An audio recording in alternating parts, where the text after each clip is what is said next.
กิจกรรมประจำวันพี่น้องโมลินน้ำเฮากับลินน้ำกับพักกับหญ้าเฮานี่แหละโฮดกันทุกเวลา โฮดกันทุกวันทุกเวลาพี่น้องก็มีความสุขอยู่คือเก่าเป็นกำลังใจให้ในเด้อจ้ามามวนมาซื่นอยู่นานพักโพงพักเฮาสิละยามเช้าให้น้ำเพิ่นควมปักกลุ่มซุ่มเย็นให้เพียงพอ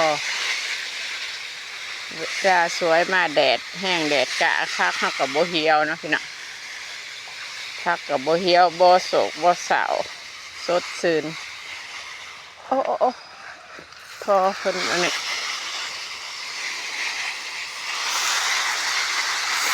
สลัดนี่ต้องการน้ำสมควรอยู่ถ้าเฮาโฮดน้ำได้มันก็สวยมันก็งามมันก็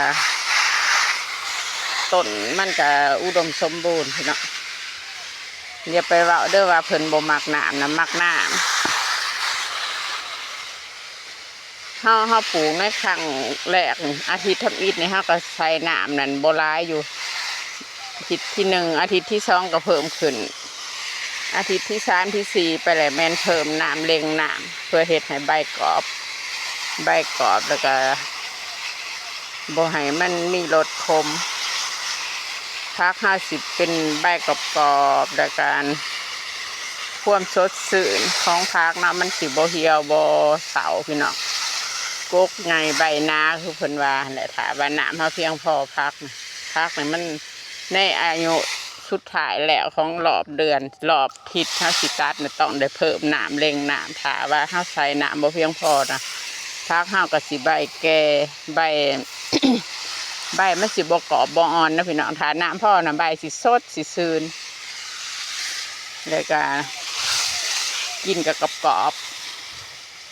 แซ่บอร่อยต้องเล็งน้ำในอาทิตย์สุดท้าย5ซีนตาย5ต้องเล็งน้ำให้ได้ให้เพียงให้พอพักอันนี้มันก็ต้องการน้ำอยู่แล้ว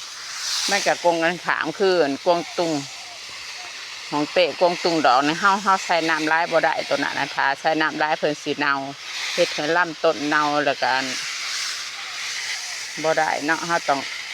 โฮดดูแต่ว่าบ่โฮดหลายคือสลัดนี่เฮาต้องเล็งโลด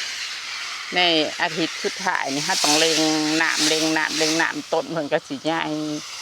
ใบก็สิหนาแล้วก็ความสดชื่นความมัน กรอบอ่อนๆเนาะพี่น้องก็สิประมาณนี้เป็นกำลังใจให้ในเด้อจ้า